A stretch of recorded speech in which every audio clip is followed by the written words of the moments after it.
이번 강좌는 뱀파이어, 우리가 인간이 변해서 된 괴물, 대표적인 어떤 괴물로서 뱀파이어에 대한 얘기를 시작해 보겠습니다. 우선 뱀파이어는 우리 그 집단적 무의식의 표출이다, 또는 문화적 산물로서의 특성을 갖고 있는 존재다 라고 우리 얘기를 해볼 텐데, 우선 대중문화에 가장 많이 등장하면서 끊임없이 재생산되는 존재다. 또한 문학과 영화, TV, 게임, 카툰에도 많이 등장을 하게 되죠.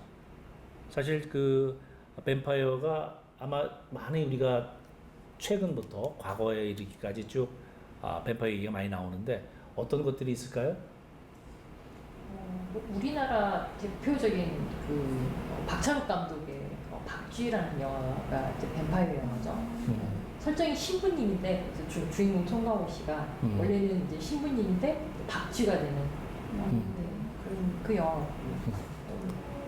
저는 그 남자 주인공이 되게 멋있었던 트와일라이트. 그것도 엄청 유명하죠. 요새는 이제 웹툰에서도 많은 걸 다루잖아요, 뱀파이어 소재를. 요새는 오렌지 마말레이드라는 것도 있었고, 밤을 걷는 산미라든지 이런 웹툰이 드라마화가 거의 됐거든요. 그거 있고, 최근에 했던 블러드라는 드라마도 있었어요.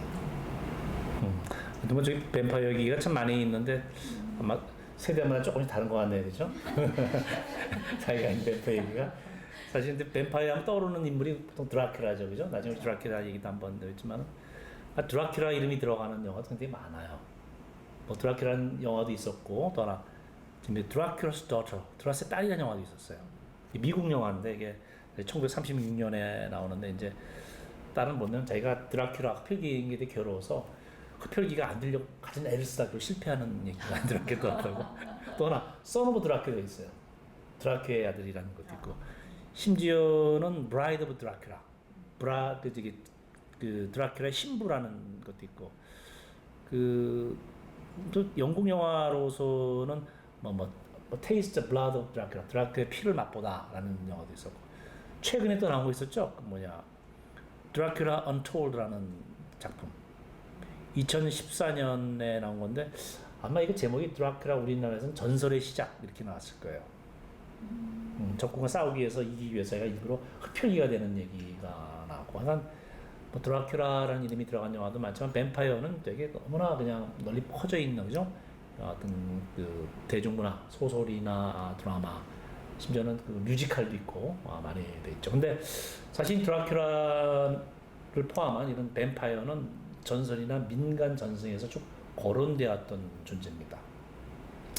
그 얘기는 이 사람은 허구적 존재라기보다는 어떻게 보면 사람들이 만들어낸 거예요. 즉 영화에서 만들어진 게 아니라 원래부터 포크로이라는 민간 전승에서 전해져 내려왔던 존재들이다. 따라서 국가마다, 즉 민간 전승마다 이 뱀파이어 모습은 조금씩 다르고 특징도 달라질 수밖에 없었다는 거죠.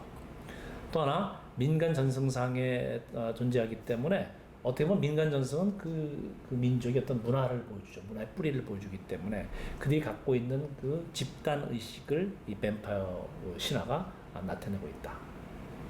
더군다나 우리가 문화에 따라서 민간 전승이 다르기 때문에 민간 전승에 따라서 뱀파이어의 속성과 특징이 조금씩 틀려요. 똑같지 않다는 뜻이죠. 그래서 어떤 뱀파이어는 변신 능력이 있어. 다른 동물로 변할 수도 있고, 심지어는 동물뿐만 아니라 안개로 변한다든지 이렇게 변할 수 있는데, 어디는 전혀 그런 변신 능력이 없는 뱀파이어도 있고, 그리고 뱀파이어는 피를 빨아먹는다고 알고 있죠. 근데 원래 옛날 뱀파이어는 피를 다 빨지는 않았어요. 피를 빠는 뱀파이어도 있었고, 피를 안 빠는 뱀파이어도 있었어요. 근데 이제 서로 달랐기 때문에 뱀파이어를 딱 한마디로 딱 정의하기가 어려웠던 경우도 있습니다. 그렇다면 우리가 생각하는 뱀파이어는 언제 탄생을 하게 되는가?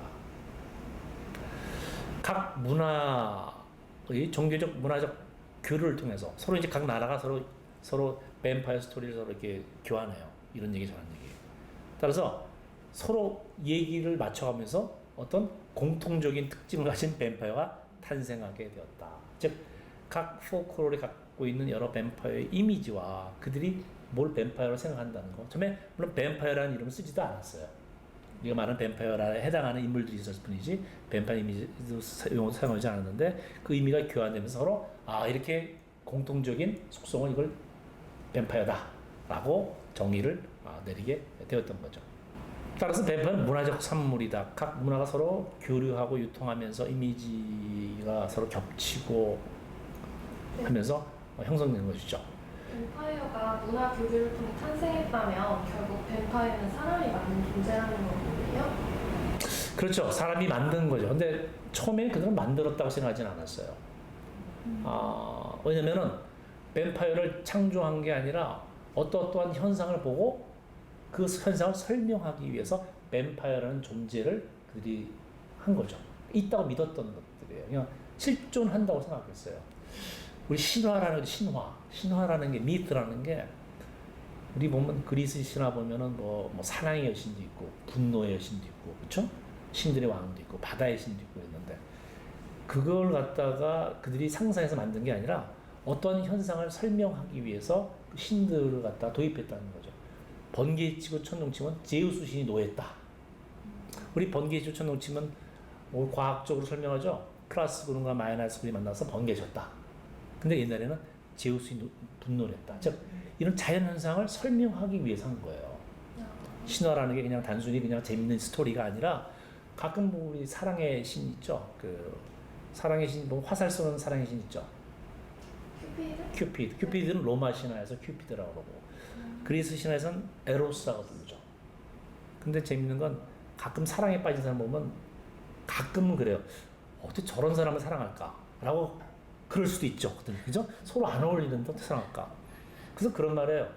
큐피드가 눈이 멀었다. 큐피드의 화살을 맞으면 사랑에 빠진다고 그러죠. 그래서 큐피드가 눈이 멀었기 때문에 아무나 화살 쏴가지고 서로 안 어울리는 사람 사랑하게 만들었다. 그렇게 설명을 해요. 그래서 어떻게 저런 사람 사랑할까? 서로 안 어울리는 사람이 사랑할 때 큐피드라는 사랑의 신이 눈이 멀어서 아무데나 화살을 쏘고 다녔기 때문에 그랬다. 이렇게 설명했던 거예요. 근데 실제로 믿었어요. 그리고 큐피드 신을 갖다가 상을 만든 로마 시대 사람들은 거기 놓고 의식도 치렀어요. 그냥 스토리가 있는 게 아니에요. 뱀파이어도 실제 있다고 믿었던 거예요. 그래서 만들어낸 존재가 맞긴 하지만 어떤 그들이 겪는 현상을 설명하기 위한 방식이다. 뱀파이어라는 존재가. 그러면 어떠한 현상을 설명하기 위한 방식이냐? 그럼 우리가 추후에 쭉 얘기가 될 것 같아요. 그랬던 간에 뱀파이어에 대한 신화는 이렇게 쭉 그 여러 민족마다 쭉 나라마다 있었는데 이것이 서로 뱀파이어 스토리가 물론 용어는 뱀파이어 사용하지만 서로 믹스되면서 어떤 공통적인 특징을 갖게 되었다라고 산티아고 루센도라는 뱀파이어 학자가 얘기를 합니다. 그래서 마치 프랑켄스타인이 만든 괴물처럼 이것저것 합쳐서 만든 것이다 라는 얘기를 해요. 국가 간이 서로 교환하고 그렇죠? 그다음에 이제 근데 어떻게 보면 뱀파이어에 대한 물론 이제 흡혈귀죠. 정확히 말하면 뱀파이어 용어는 안 썼지만은 뱀파이어에 대한 각 문화권이 갖고 있는 어떤 사회적 문화적 속성이 드러난다. 그들이 뱀파이어 흡혈귀를 어떻게 생각하느냐에 따라서 그 각 민족들의 문화가 어떠한 것인지 우리는 알 수가 있다라는 얘기입니다. 자, 웹스터 사전의 정리를 한번 보죠. 뱀파이어라는 데피니션이 처음에는 없었어요. 그냥 과거에 뱀파이어라고 흡혈귀라고 생각하는 것은 죽었다 살아 돌아온 시체 정도밖에 없었어요. 공통점이. 죽었는데 다시 살아 돌아온 시체. 좀비와 비슷하죠? 좀비도 죽었다 살아온 시체니까. 어떻게 보면 좀비와 차이가 없었어요. 근데 그 돌아온 시체마다 특성이 좀 틀려요. 근데 서로 의미가 서로 교환되면서 어떤 공통주의를 만들어낸 거다. 근데 그 공통적으로 만들어내는 그 흡혈귀에 대한 그 데피니션이 웹스터 사전에 이렇게 나옵니다. 피를 빠는 유령 또는 죽은 사람의 움직이는 시신. 죽었는데 움직여요. 좀비와 똑같죠. 근데 거기에 뭐냐면 피를 빤다는 게 더해진 거예요. 그렇죠? 원래 피를 안 빠는 흡혈도 있었어요. 정확히 흡혈귀가 아니죠. 그런 존재도 있었는데 나중에 피를 빤다는 데 있으니까 우리도 피 빨자 한 거가 된 것 같아. 여러 가지도 하나 무덤에서 나와서 돌아다니면서 밤에 사람의 피를 빤 존재. 밤에 피를 빨어. 또는 죽은 사람의 움직이는 시신. 자, 이것이 이제 웹스터 사전의 정의입니다. 어떻게 보면은 뱀파이어는 죽은 사람과 살아있는 사람의 관계 얘기가 바로 뱀파이어 얘기다. 왜? 죽은 사람이 돌아와서 산 사람의 피를 빠니까 죽은 자와 산 자의 어떤 릴레이션십, 관계, 그 결국 우리 모든 사람 죽게 돼 있죠. 그죠? 죽음을 맞이하게 돼 있는. 그래서 죽을 수밖에 없는 인간의 이야기다. 그래서 뱀파이어에 대한 관심은 우리가 갖고 있을 수밖에 없다라는 것이죠. 저는 이제 이게 흥미로운 점이 이게 인간은 그러니까 인류의 역사가 시작되면서 인간은 늘 어떤 죽음이라든가 사후의 세계에 대한 늘 어떤 공포가 있었던 것 같아요. 그래서 그 공포가 어떻게 보면 이런 이제 뱀파이어와 같은 어떤 존재물을 만들어낸 게 아닌가. 왜냐하면 피라는 건 사실 생명을 의미하는 거고 피를 빤다는 건 그 죽음으로 이어지는 거기 때문에 뱀파이어가 피를 빤다라면은 사실 죽음을 상징하는 거잖아요. 그래서 어떤 면에서는 또 뱀파이어는 사신과도 좀 흡사한 게 아닌가 좀 그런 의문이 좀 들었거든요. 참 좋은 지적이 사실은 뱀파이어라는 그 존재를 이렇게 상상해낸 거, 그들은 상상해냈다고 하지만 사실은 실제 존재한다고 믿었어요. 사람이 이유 없이 죽는 거예요. 아무 이유 없이 이해가지 못하고 갑자기 병에 들어 죽어요. 과거에는 우리 세균이라는 개념이 없었어요, 그죠? 세균이 20세기 넘어서 생긴 거니까 14세기에 갑자기 죽으면 왜 죽는지 이해가 안 가. 옆 사람이 죽고 이상한 병에 걸리고. 이걸 설명하기 위한 게 뭐냐? 뱀파이어야. 이유 없이 알 수 없는 원인으로 죽어가는 현상을 이걸 어떻게 설명해? 그래서 뱀파이어 존재가 와서 피를 빨고 그를 죽였다라고 하는 거예요. 그래서 내가 얘기했지만은 뱀파이어 신화는 어떤 현상을 설명하기 위해서 만든 신화 속 인물과 똑같다라는 게 큰 뜻이에요. 그래서 우리가 뱀파이어의 의미는 어떻게 보면 나중에 보면 전염병의 상징이다. 전염병이 번지잖아, 그 마을에. 쫙 죽죠? 그래서 그 뱀파이어라는 존재를 상정했다는 거야. 그걸 원인을 설명하기 위해서. 네. 후에 우리 뱀파이어 얘기를 하면서 자세하게 거기에 대한 논의를 또 시작하겠지만은 일단 뱀파이어라는 신화는 다른 신화와 마찬가지로 그들이 경험하게 된 어떤 현상을 나름대로 설명하기 위한 방식이다. 라는 거죠. 그래서 아까 우리 얘기했지만은 뱀파이어의 속성이 이제 서로 이미지와 의미를 교환하면서 공통적인 게 탄생했다고 그랬죠. 그게 사실 생긴 게 19세기 후반이에요. 그제는 흡혈귀란 말도 쓰지 않죠. 살아 돌아온 시체에 대한 얘기가 서로 다 틀려요. 근데 서로 얘기하다 보니까 이제 뱀파이어 신화가 형성되는데 19세기 후반에 가서야지 공통적인 게 서로 형성됐다. 아까 말하는 웹스터 사전의 정의도 그때 생겨난 겁니다. 되게 오래된 게 아니에요. 뱀파이어 신화는 사실 기원 전부터 있었어요. 몇 천 년 전인데 실제로는 우리가 말한 뱀파이어라는 우리가 현대 생활에서 피를 빨고 그런 뱀파이어는 19세기, 17세기 후반이다. 과거 17세기 이전에는 그냥 죽었다가 살아 돌아온 사람. 죽었는데 시신이 살아 돌아온 걸 그냥 일반적으로 그렇게 불렀어요. 그런 점에서 좀비와 차이가 없다는 거죠. 근데 17세기 후반에 가서는 새로운 특징이 부여됩니다. 각 문화권이 교류하면서 사람의 피를 빨아야 돼. 그러나 피를 빨린 사람도 뱀파이어가 된다. 라는 거죠. 어떻게 보면 17세기 후반에서 18세기에 걸쳐서 우리가 오늘날 말하는 뱀파이어 특성이 우리가 완성이 되고 뱀파이어 정의가 가능해졌습니다. 그렇죠? 그래서 우리가 흔히 말하는 뱀파이어는 최근의 일이다. 라는 거예요. 결국 세 가지 특징을 갖고 있죠. 뱀파이어는 우리 뱀파이어 학자 중에서 장 클로드 아게르라는 사람이 이걸 정리를 했습니다. 우리 다 아는 얘기지만 첫 번째 살아있는 시체, 살아 돌아온 시체다. 첫 번째 피를 빤다. 그래서 흡혈귀란 말이 붙인 거예요. 원래 모든 뱀파이어 모델은 피를 빨진 않았어요. 두 번째 피를 빨린 사람도 뱀파이어가 된다. 이것이 이제 문화적 교류를 통해서 이제 그것이 오늘날 이제 굳어진 거죠. 그죠? 뱀파이어 신화의 유래를 보면은 저기 보면은 그 러시아, 루마니아 등 발칸반도 사진이 쭉 나왔는데 동유럽 쪽이죠. 그죠? 아마 이쪽으로 크로아티아라든지 루마니아, 불가리아, 세르비아, 그리스 일부분도 이쪽인데 뭐 헝가리 쪽도 그렇고 이쪽 부분들이 이제 발칸반도 국가들, 러시아, 동유럽 쪽이죠. 여기에서 뱀파이어 신화가 가장 많았습니다. 이쪽 사람들은 어떤 믿음을 가지면 사람이 죽게 되면은 금방 우리 보통 사람이 죽으면 영혼이 빠져나간다고 그러죠. 저승을 갈 거 아니야, 그죠? 일반적으로. 근데 이 사람들은 죽은 다음에 금방 저승이 아니라 40일이 지나야지 저승에 간다고 생각했어요. 묻어둔 다음에. 그 40일이 가는데 그 전에는 여기 있대요. 아마 미련을 갖고 있는 건지. 근데 끝까지 그럼 저승에 가야 돼요, 그죠? 근데 안 가는 게 있다는 거야. 그냥 시체 안에 머물러 있는 거야.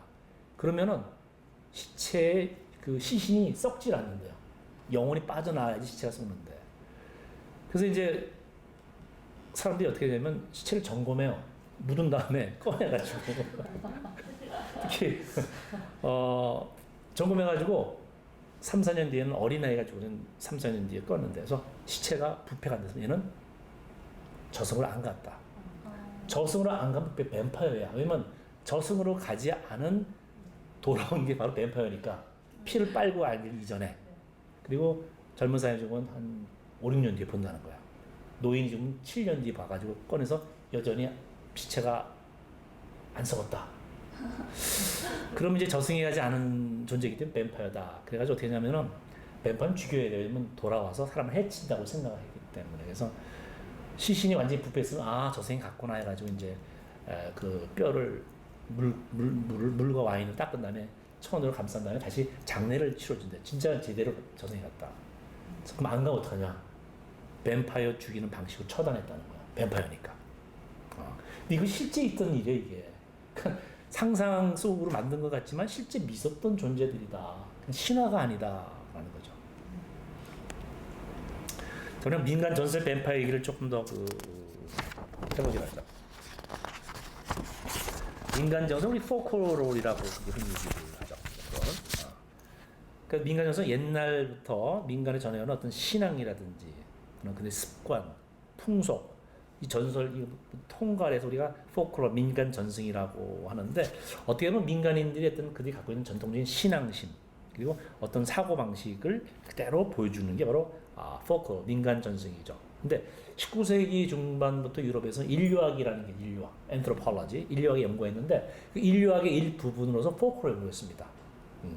그래서 그때 포크롤이 학문으로 발전하게 되었고 이 포크롤이 어떤 보면은 그 민족의 문화적 속성과 그 민족의 어떤 그 뿌리를 갖다가 잘 드러낸다. 그래서 포크롤을 연구했는데 바로 이 포크롤의 인간성에 바로 뱀파이어가 아주 널리 퍼져 있었다. 근데 거의 모든 나라에 포크롤이 있었다는 게 놀랍죠 이게. 특정 국가만 있는 것들이 아니고. 그래서 우리 민간 전세 뱀파이어 얘기는 많은 학자들이 얘기를 하는데 켄 갤러라는 사람은 그런 말입니다. 뱀파이어를 어떤 고유의 하나의 장소나 순간에 고착시킨 것은 없다. 그럼 어느 특정 시점에서 어느 장소에서만 뱀파이어가 있었다는 게 아니에요. 그 몬테서머스라는 유명한 뱀파이어 학자입니다. 뱀파이어 스토리 많이 쓴 사람인데 연구도 많이 한 사람입니다. 가장 이 사람 뭐라고 하냐면 뱀파이어 뱀파이어는 선사 시대에 있었다는 거예요. 선사 시대에 있었다는 건 2000년이 넘었다는 뜻이죠. 그래서 어느 특정 지역이 아니라 전 세계에 퍼져 있었다는 거예요. 그럼 우리가 뱀파이어를 남의 나라 얘기처럼 생각했는데 그게 아니라는 거죠. 레이먼드 맥날리라는 사람도 유명한 뱀파이어 학자입니다. 특히 드라큘라 연구를 한 사람인데 드라큘라를 찾아서 한 유명한 저서를 쓴 사람인데 이 사람도 그런 비슷한 말을 합니다. 뱀파이어 믿음은 보편적이다. 즉 전 세계에 걸쳐 있었고 고대 바빌론, 이집트, 로마 심지어 중국에도 있었다는 거예요. 그 다른 문화권에서도 동양에서도 뱀파이어 전설이 있었다. 물론 뱀파이어라는 용어를 쓰지는 않았어요. 용어는 그런 말 안 써도 뱀파이어에 해당하는 존재들 죽었는데 살아 돌아온 자연이 있긴 많다. 뭐 지금도 믿을 수 있어요. 우리 과연 사람이 죽으면 영원히 저승으로 가서 안 돌아오나 돌아올 수 있지 않나 믿을 수 있죠. 그게 뱀파이어야 사실은요. 그러니까 뱀파이어 의미가 폭넓게 생각하면 그런 의미고 물론 피를 빠는 얘기는 이제 최근에 좀 더 구체적으로는 했지만은 그런 얘기는 얼마든지 거론될 수 있다. 여러 문화와 민간 전승사의 뱀파이어의 속성을 가지자. 뱀파이어는 용어를 안 썼기 때문에 속성을 가진 존재라고 얘기한 거예요, 내가. 중국에도 있었고, 아프리카에도 있었고, 즉, 죽었는데 다시 살아 돌아와서 산 사람의 영역을 침범하는 얘기다. 이게 뱀파이어 얘기죠. 그러니까 저승에서 돌아온 자가 뱀파이어라는 의미를 볼 때. 그죠? 이집트와 바빌로니아에서 있었어요. 심지어는 산 사람의 피를 빠는 존재들이 있었다. 참 이렇게까지 오래됐나. 근데 뱀파이어라는 용어가 나오고 그리고 뱀파이어의 특징 세 가지 특징이 결정된 것은 17세기 후반에서 이루어졌다. 그전에는 살아 돌아온 자 죽었다가 이게 뱀파이어다. 민간 전세 뱀파이어는 고대 그리스 종교에서 뱀파이어 티베트 신에 나와요. 티베트 불교인데 어떻게 이럴 수가 있나 약간 충격적이기도 하죠. 인드라 신을 티베트에서는 그 인드라지만은 불교는 제석천이라고 그러는데 악과 싸우는 그 신이라고 그래요. 불교의 수호신이기도 하고 오른쪽에 금강저라고 무기 있는데 근데 흰 코끼리 타고 다니는 게 바로 그 인드라 신이고 불교 제석천이라고 부릅니다. 같은 신입니다. 이 무기로 이제 그 아수라와 싸우는데 그 인드라 신도 피를 마셨다고 그래요. 뭐 상습적으로 마셨다는 건 아니겠지만은 피를 마셨다고 얘기가 전해집니다. 예? 그러면 이제 티베트는 불교 문화권이잖아요. 그렇죠. 이렇게 불교 신에서도 뱀파이어가 존재했다는 거겠죠? 뭐 여기 나와 있는 인드라신은 뱀파이어처럼 보이진 않은 것 같아요. 뱀파이어, 그렇지. 뱀파이어라고 이게 자꾸 무시무시한 얼굴의 그 표정, 어때 그 존재라고 생각했었는데 사실 상식적으로 사람을 죽여서 피를 마신 건 아니고 피를 마셨다는 기록이 있다고 하는데 또 설이 여러 가지가 있어요. 그냥 우리가 설 중에 하나를 소개한 거고 그리고 피 마셨다 해서 사악한 존재라고 생각하지는 않았던 것 같아요. 그러니까 우리가 오늘날 자꾸 뱀파이어 생각하니까 괴물스러운 존재로 자꾸 생각해서 이미지 안 맞는다. 그렇죠? 오늘날 뱀파이어 생각하면 전혀 이미지에 맞지는 않죠. 하지만 그 이미지에 맞지 않는 뱀파이어가 사실은 과거에 많이 있었어요. 우리 한번 또 앞으로 한번 살펴보겠지만은 어떤 뱀파이어 믿음은 아까 얘기했지만 학자들이 지적했지만 여러 문화권에서 아주 오랜 세월 동안 있었습니다. 근데 뱀파이어 전설이 가장 널리 퍼졌고 많은 사람들이 믿었던 곳이 동유럽이에요. 발칸반도 쪽 동유럽, 슬라브어를 사용하는 국가, 러시아 이런 데보다 집중적으로 됐습니다. 여기서 오히려 가장 활발했고 다른 나라 어느 나라보다도 이 동유럽을 중심으로 해서 전 세계에 더 강하게 퍼져나갑니다. 특히 동유럽 사람들은 그런 생각해요. 모든 죽은 사람들은 다시 이제 돌아오고 싶어 한다. 그래서 돌아와서 살아있는 사람한테 악행을 저지르고 싶어 한대요. 이건 프로이트도 그런 말을 했어요. 정신분석가가. 죽은 자들은 항상 사는 사람을 괴롭히고 싶어 한다.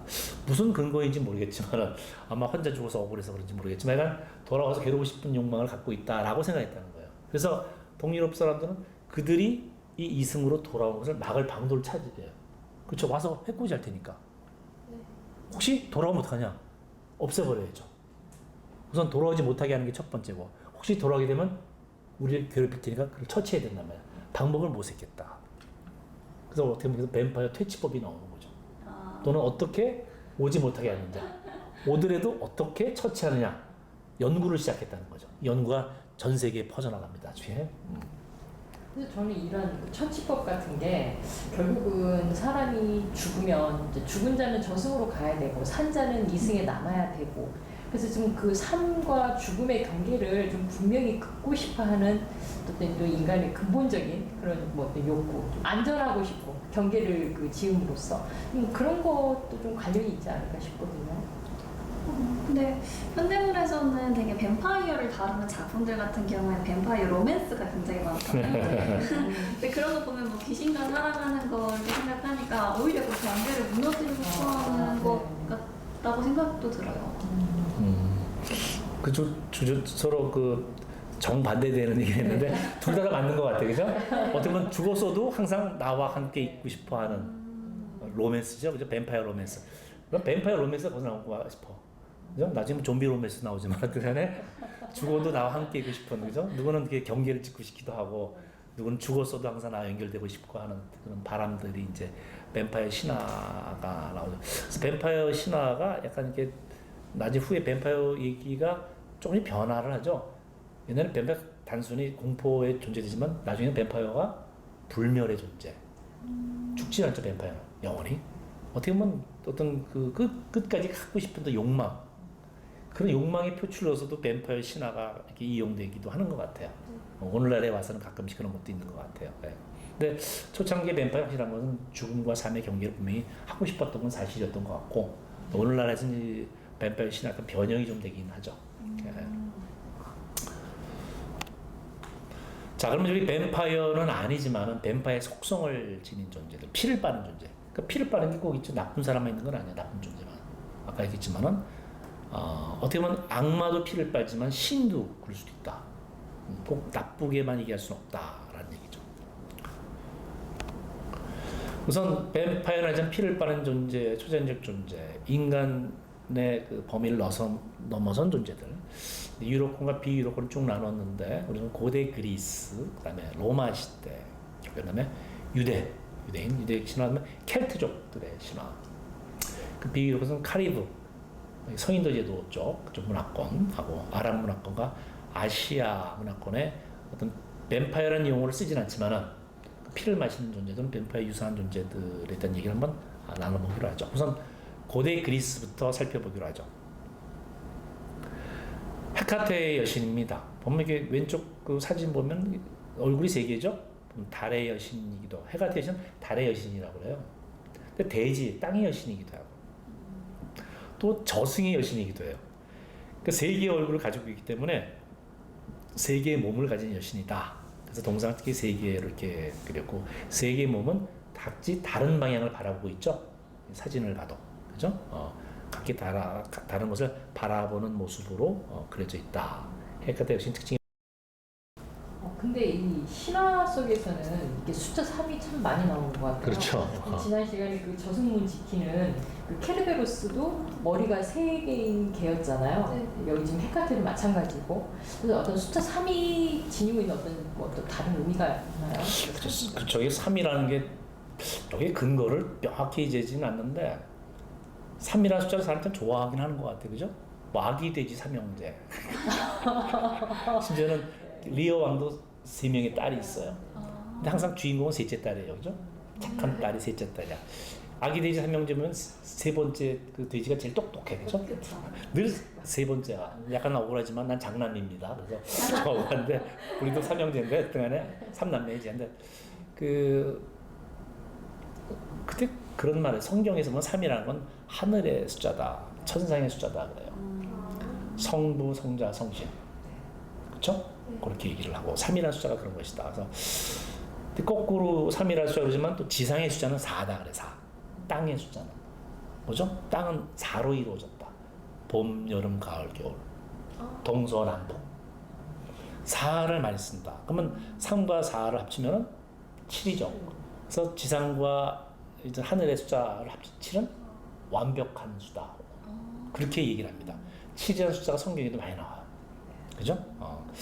뭐 그런 게 아닌가 싶은데 어쨌든 간에 이것도 하나의 내가 서제스천을 해본 거지 뭐 딱 뭐라 얘기할 수는 없는 것 같습니다. 해간. 교수님 질문이 또 있는데 네. 헤카테가 달의 여신, 대지의 여신, 저승의 여신이 합쳐진 여신이라고 하셨는데 뱀파이어와는 어떤 관련이 있나요? 그렇죠. 이게 좋은 질문이죠. 사실은 왜 우리가 피를 마시는 존재, 뱀파이어와 비슷한 유사한 존재하면서 왜 헤카테가 나왔을까? 그럼 우리가 저승의 여신과 관계가 있죠. 우리 다음 슬라이드 볼까요? 그러면은 우선 헤카테는 달의 여신이게 됐죠. 원래 헤카테는 우리 달의 여신 보면 그리스 신에 아르테미스라고 있어요. 아르테미스 숲과 사냥의 여신입니다. 숲의 여신이기도 하고 사냥의 여신이기도 하고 달의 여신이에요. 막 섞여 있어요. 아르테미스는 그리스 신하고 로마 신은 디아나라고 불러요. 그러니까 아르테미스와 디아나는 똑같은 겁니다. 그 셀렌느라고 셀렌느. 그리스 신의 달의 여신이 셀렌느가 있어요. 근데 셀렌느에 해당하는 로마 신화의 여신은 루나. Luna. 달의이란 뜻입니다. 우리 미친 사람의 영어는 뭐죠? lunatic. Lunatic. 원래 다른 사람을 미치게 한다. 달빛을 보면. 그래서 달이 형용사가 광인이라는 의미가 된 거죠. 어쨌든 간에 달의 신이 연관이 되어 있는데 그건 또한 저승의 신이기도 해요.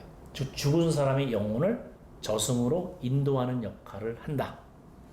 여기서 이제 재밌는 게 있죠. 근데 재밌는 것은 헤카테의 동료들이 저승에 같이 있는데 헤카테는 밤에 그 동료들을 데리고 이승으로 와서 잠자는 사람들의 기력을 빼앗는다. 악몽을 꾸게 하고 기력을 빼앗는다라는 말이 있어요. 그래서 밤에 찾아오는 뱀파이어의 이미지를 갖고 있다는 거죠. 또 하나 헤카테는 여신인데도 불구하고 마녀들을 후원자예요. 마녀의 후원자. 중세 시대의 그 마녀들은 어떤 이렇게 주문을 걸 때 헤카테한테 기도한대요. 헤카테가 그 마법의 힘을 빌려준다는 거야. 그래서 헤카테 제물을 바치고 기도한다는 거예요. 헤카테는 분명히 여신인데 그 악마, 마녀와 비슷한 이미지를 동시에 갖고 있다. 여러분 맥베스라는 그 셰익스피어의 드라마가 있습니다. 스코틀랜드의 맥베스라는 분이 왕위를 노리는데 사실은 그 전쟁이 끝나고 딱 돌아올 때 세 명의 마녀를 만납니다. 위치를. 그가 얘기해. 너는 다음에 스코틀랜드 왕이 될 것이다. 그 예언을 합니다. 그때 맥베스가 그 말 듣고 내가 왕이 될 수 없는데 왕이 현재 있는데 결국 왕을 죽이죠. 제 왕이 되기 위해서. 왜냐면 마녀의 예언이 실현될 걸 알고 있었기 때문에.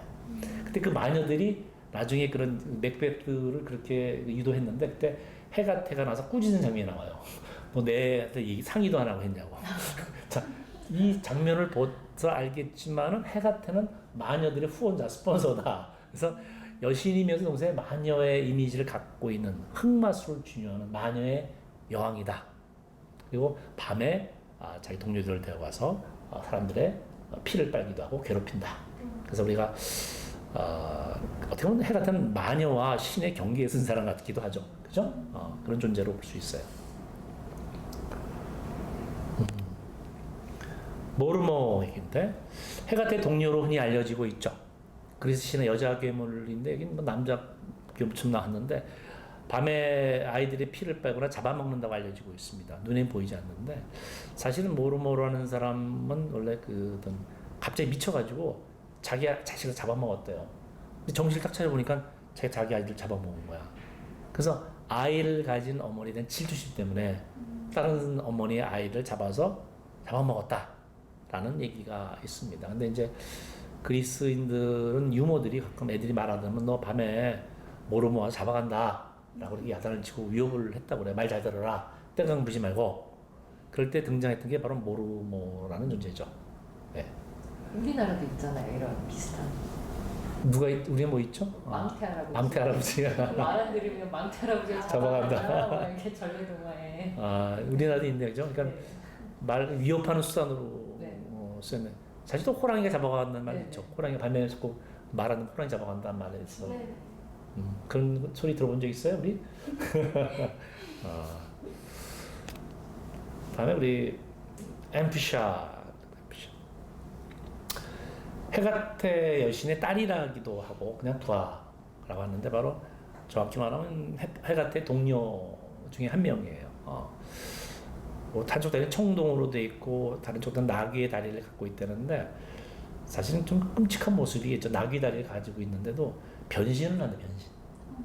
변신 때 아름다운 여성으로 변신해서 밤에 바로 이 저승에서 이승으로 와서 잠자는. 재밌는 거는 이 뱀파이어와 유사한 존재들이 밤에 찾아가요.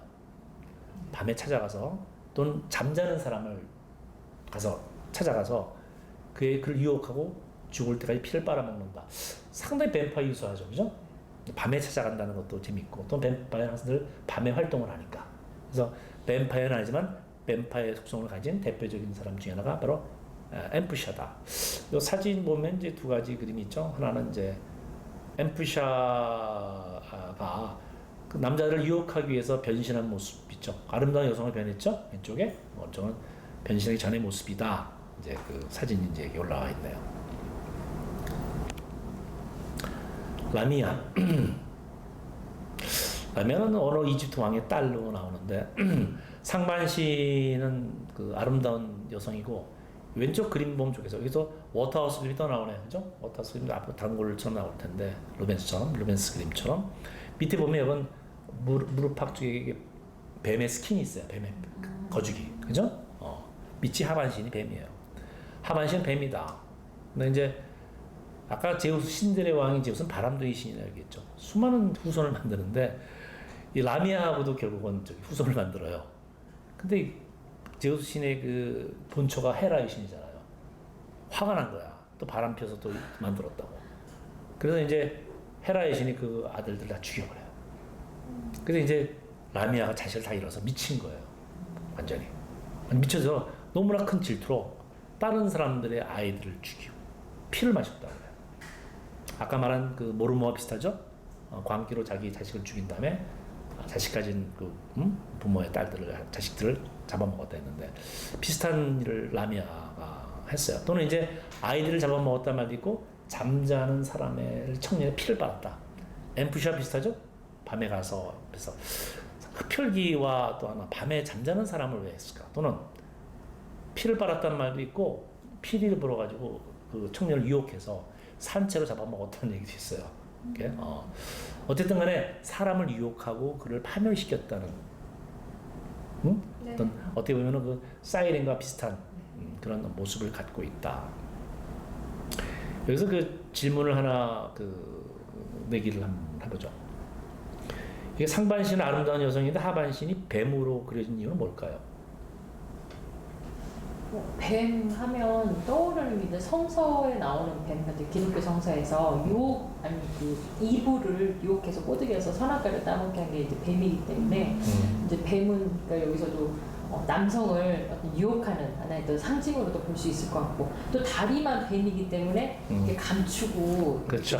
예쁜 모습으로 자기 모습을 잡아먹는 이런 남들 모르게 하고 네. 숨겼다가 네. 딱 하고 그래서 라미아 마지막에서 그 자기 본 모습을 숨기고 결국 유혹해서 파멸시키는 어떤 그런 의미에서 팜드 파탈레 모습들이 여기서 나타나죠. 피를 빨면서 죽였다라는 얘기가 이제 나왔는데 그래서 라미아가 항상 이쁜 여성의 모습으로 어떻게 등장을 해요. 네. 스트리게스 보면 올빼미를 뜻은 라틴어에서 왔다. 그래서 스리지데스에서 파생한 단어다. 근데 이제 올빼미인데 이제 위치 마녀라는 뜻도 있고 또 마술사 또 원래 마녀가 또 마술도 부린다고 그러잖아요. 사악한 주술사의 힘을 내포하고 있다. 보면은 이제 마녀이기 때문에 얼굴이 추악한 노파의 얼굴을 하고 있어요. 요 왼쪽 사진은 내가 직접 노틀담 성당 가서 찍은 가고일 지난 시간에 배운 가보일이. 거기도 나오죠. 가고일이 여러 형태가 있죠. 네. 스트리게스로 나왔죠. 이게 뭐 날개가 있고 그죠? 얼굴에 이렇게 뭐 이렇게 손을 괴고 있는데 잠자는 사람도 공기에서 피를 빠는데 재밌는 건 병을 퍼뜨린다는 얘기가 있어요. 오케이? 또 하나 로마 시대의 스트리게스가 루마니아로 넘어가서는 스트리고이로 바뀌어요. 스트리고이로라는 이름은 흔히 루마니아 사람들은 뱀파이어 부릅니다. 근데 바로 여기서 파생된 것이다. 그러면 이제 로마 시대의 스트리게스랑 루마니아에서 사고가는 스트리고이 사이 연관성이라는 연관성이 상당히 있죠. 왜냐면 같은 건데 사실 여러분 로마 사람하고 루마니아 사람 같은 민족이에요. 루마니아라는 게 로마 사람이라는 뜻이에요. 그렇구나. 재밌는 게 로마에서 스파게티 유명하죠. 루마니아에서 스파게티 좋아해요. 로마인이거든. 사실은 뿌리가. 그래서 이 용어도 같이 넘어갔다라고 추정해 볼 수가 있어요. 그래서 가끔 루마니아에서 스파게티 왜 좋아해요? 그러면 그들이 로마인이었기 때문에. 그럼 여기서 그 병을 퍼뜨린다고 말씀하셨잖아요. 그쵸, 네. 그리고 또 앞선 설명에서도 그 뱀파이어는 피를 빨아서 희생자를 또 자신과 같은 뱀파이어로 이렇게 만든다 뭐 이런 말씀을 해주셨는데 그다음 뱀파이어를 좀 어떻게 좀 다르게 또 이런 맥락에서 좀 볼 수가 있나요? 병이라든가. 그렇죠. 또 이것도 우리가 후에 뱀파이어가 과연 어떤 존재인가를 설명할 때 더 한번 얘기할 텐데 사실은 병을 퍼뜨린다는 거하고 뱀파이어한테 물린 사람은 뱀파이어 된다는 거는 어떻게 보면 전염병 같은 거죠. 그렇죠? 그러니까 전염병이 번지잖아. 어느 병이 걸린 사람이 누구한테 옮겨주는 거예요. 전염병이 옮겨가는 그 과정이 바로 이 뱀파이어에서 뱀파이어 물리면은 뱀파이어 된다는 요 스토리가 똑같죠. 그렇죠? 그래서 그런 의미에서 그 뱀파이어와 전염병의 연관성이 보다 확실하게 드러나고 있습니다. 예. 인큐버스, 그죠? 로마 시대 인큐버스는 올라탄다는 의미죠. 이게 처음에 기원전 2400 메소포타미아 문화에도 등장을 하는데 왼쪽 그림이 좀 인큐버스, 좀 야한 그림인 것 같죠? 왜 누워 있는 여성의 모습이 있고 그 위에 이상한 날개가 달린 이상한 존재가 있죠. 그 쳐다보는 건데 잠든 여성 위에 올라탄다는 뜻이에요. 올라탄다는 게 이제 상당히 성적 행위를 연상시키게 되는 데서 목마 꿈속에 등장하는 그 마귀다. 인큐버스 그렇게 얘기를 하죠. 중세의 신학자들은 잠을 잘 때 성적인 흥분하는 거, 몽종하는 거, 어떤 가위에 눌린다 그러죠. 가슴으로 확 올라타가지고 누르는 듯한 그래서 꼼짝달싹 못하는 현상을 우리 가위에 눌린다고 하는데 그 현상이 바로 인큐버스가 올라타서 그렇다라고 중세 시대에서 설명을 했습니다. 또 하나 4세기의 기독교 그 철학자들은 여자한테 욕망을 품은 타락한 천사들이 인큐버스가 돼서 밤에 잠자는 여성들을 덮쳤다. 또 이렇게 설명을 하기도 했습니다. 그러면 이제 타락천사가 인큐버스가 되었다고 설정한 것에 의미가 있나요? 그렇죠. 그 타락천사라는 것은 사실 우리 추락한 천사예요. 정확히 말하면은 원래 천사였는데 신한테 반기를 들어서 결국은 타락해서 결국은 그 악마가 된 거죠. 타락천사의 또 다른 이름은 악마예요. 우리가 그 대표적인 타락천사 중에 하나가 루시퍼라고 있죠. L-U-C-I-F-E-R, 루시퍼. 원래 그 존 밀턴, 17세기의 영국 시인 존 밀턴의 Paradise Lost라는 작품이 있습니다. 신라본이라고 하는데 어떻게 인간이 에덴 동산에 쫓겨났나 그 과정을 그렸는데 거기에 그 루시퍼가 등장합니다. 하루는 신이 조그만 젊은 사람들이라서 앞으로 2인자다 그랬거든요. 그 젊은 사람이 예수야. 그런데 그 천사도 계급이 있어요. 근데 그 중에 아주 높은 천사 중에 한 명이 루시퍼인데 제가 거부한 거야. 내가 왜 신이 데려온 그 예수라는 존재한테 내가 왜 굴복하느냐. 그래서 반란을 일으켜요. 물론 적겠죠. 루시퍼의 무리들이 있다고. 천사들의 3분의 1이 루시퍼 편이었대요. 결국은 패배하고 신이 던져버렸어. 지옥으로 떨어졌대 이렇게. 떨어져서 지옥에 도착했을 때 루시퍼의 이름이 바뀌었다. 사탄으로. 타락천사예요. 즉 악마가 된 거야. 타락한 천사. 신한테 신의 명령을 거부한 타락한 천사가 악마가 되었다. 그래서 보면 요 그 인큐버스 보면 날개가 있죠. 타락천사가 천사 날개가 있으니까. 그래서 이제 그들이 별로 인큐버스가 되었다라는 게 이제 4세기 기독교 교부들이 얘기를 했던 것 같아요. 그래서 옛날에는 상속자들이라는 드라마 있었잖아요. 거기서 막 사탄들의 학교에 루시퍼의 등장이 굉장히 유명한 있었거든요. 저는 굉장히 완전 긍정적인 거구나 봤는데 그게 이제 타락천사를 의미하고 이제 악마를 의미하는 거죠. 그렇죠. 원래 루시퍼가 바로 사탄의 본명이지. 그죠? 본명. 서큐버스는 이제 라틴어로 아래 눕다라는 뜻입니다. 인큐스 반대로 그 여성 목마입니다. 즉 옆에 그림도 좀 뭐 찾지 못해 이걸 찾아봤는데 어떤간에 잠자는 사람 남자 갑자기 성적으로 흥분하는 것은 바로 이 서큐버스가 공격을 해서다라고 생각을 해요. 그래서 이건 서큐버스의 공격을 받으면 나중에는 지속적으로 받으면은 사망에 이른다. 성적으로 흥분하지만 즉 사람들이 성적으로 흥분하는 이런 현상들을 인큐버스, 서큐버스로 설명을 했던 것들이죠. 근데 우리는 요새 잠을 자면서 어떤 그 인간의 어떤 그 욕망이 어떤 꿈을 통해서 드러나면서 흥분한다고 생각하는데 현대에서는 과거에서는 악마들, 서큐버스나 인큐버스가 우리한테 성적 흥분을 일으키겠다라고 생각을 했던 것 같습니다. 그런 의미에서 이 서큐버스도 남자를 유혹해서 파멸에 이르게 하는 파르느 파탈르의 모습을 갖고 있는 것이죠. 근데 인큐버스나 서큐버스는 사실 피를 빨지는 않잖아요. 그렇죠. 피 빤단 말 없죠. 피를 빨지는 않고 어떤 이제 성적인 행위나 뭐 이런 거 연관이 있는데, 근데 왜 이게 뱀파이어하고 같은 이렇게 부류로 이렇게 묶일 수 있는지 좀 궁금해요. 이것도 참 얘기가 길어지는데 사실 성행위를 하는 걸로 나와 있죠, 그죠? 네. 영어 단어에 die라는 단어, die 죽는다는 말이 성행위라는 뜻이 있어요. 그 참 묘한 말인데 사실은 이 서양과 동양도 비슷한데 어떤 이런 말을 하긴 해야 되죠. 남자의 정액을 만드는데 동양에서는 피가 많이 필요하대요. 정액 한 방울을 만들기 위해서. 그래서 정액을 소비하는 건 피를 소비하는 것과 똑같다는 거예요. 그래서 정액을 소비하면은 피는 생명의 상징이기 때문에 피가를 상실하면 죽음에 이르죠. 정액을 잃는 것도 죽음에 이른 것 같다고 생각을 했어요. 즉 피를 빨리는 행위는 정액을 소비하는 행위가 비슷하다. 그래서 성행위를 하는 것은 피를 빨리는 것 같다. 자, 이게가 이제 구체적으로 우리가 나중에 또 한번 얘기를 해볼게요. 그래서 흡혈의 의미를 간접적으로 갖고 있다. 사실 뱀파이어의 상징성도 사실 여기서 나와요. 뱀파이어가 왜 성적 욕망의 상징으로서 거론이 될 수 있는데 그 근거가 바로 여기 있습니다. 네. 여기까지 넘어가고 서큐버스 얘기는 자 토마스 아퀴나스 얘기를 조금 한번 해보죠. 토마스 아퀴나스는 1200년대 이탈리아 가톨릭 신학자이자 수사였죠. 아, 그렇죠. 유명한 교부 철학자죠. 그리고 그 신학적인 일을 철학으로 이제 풀어서 했던 게 이제 스콜라 철학인데 그 되고 이 토마스 아퀴나스도 인큐버스, 서큐버스를 믿었어요. 실제 존재한다고. 그리고 이제 재밌는 건 인큐버스로 변했던 그 악마가 서큐버스로 통할 수 있다라고 생각했단 말이야. 같은 존재야. 그래서 이제 처음에 여자로 둔갑해서 남자의 정액을 얻은 다음에 다시 남자로 둔갑해서 여자한테 정액을 집어넣어서 임신을 시킨다고 봤어요. 그러니까 어떻게 보면 좀 황당한 것 같지만 그렇게 믿었어요. 네. 근데 여기서 그 서큐버스 얘기하고 다음에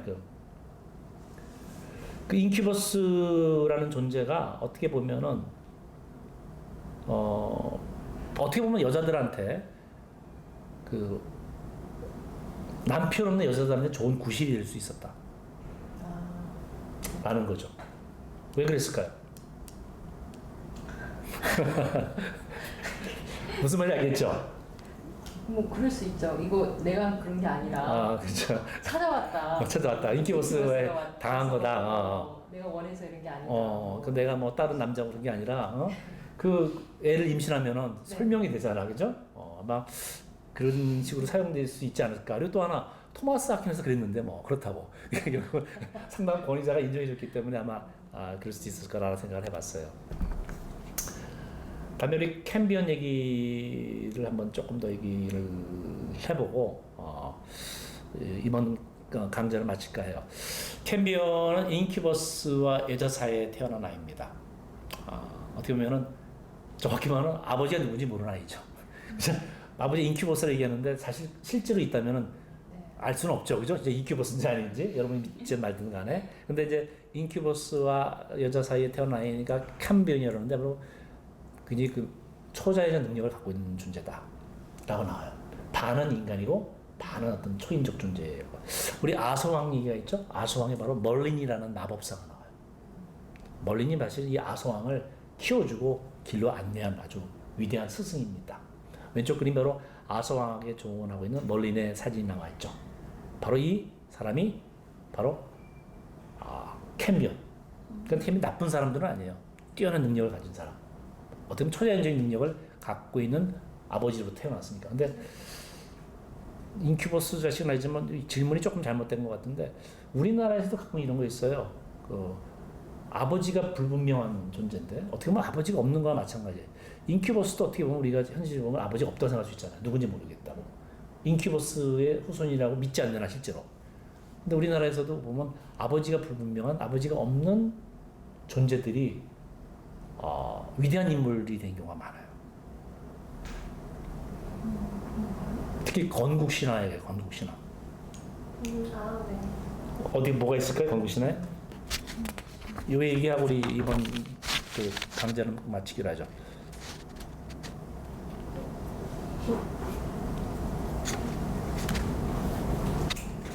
건국 신화 보면 저기 그 신라 시대의 신라의 시조가 누굽니까? 박혁거세. 박혁거세 어디서 태어났어요? 아래에서 태어났죠. 아래에서 태어나서 누가 아버지인지 몰라. 고구려의 그 시조, 주모. 주모 어디서 태어났어요? 아래에서 태어났어, 아래에서. 또 한만 더 해줘. 가야 시대, 김수로왕. 수로왕이? 아래에서 태어났어요. 하늘에서 상자가 내려왔는데 알이 몇 개 있대요. 알이 좀 다 부활했는데 그래서 처음에 태어난 수로였대요. 그러니까 우리가 보면은 알에서 태어난 게 건국 신화에 많다. 누가 아버지인지 모르지, 그죠? 근데 뭐 다른 얘기지만은 그다음에 캠비언도 보면 엄격히 몰랄 때 누가 아버지인지 모르는, 그죠? 어쨌든 간에 위대한 인물의 건국 신화 그런 것들이 있었다. 자, 이번 강좌는 여기까지 우리 마치고, 그 다음에 이제 이어서, 다음에 우리 릴리트 유대 신화에 나오는 그 뱀파이어 유사한 존재들 대한 얘기를 나눠보기로 했죠. 자, 오늘 이걸 마치기로 했습니다. 네.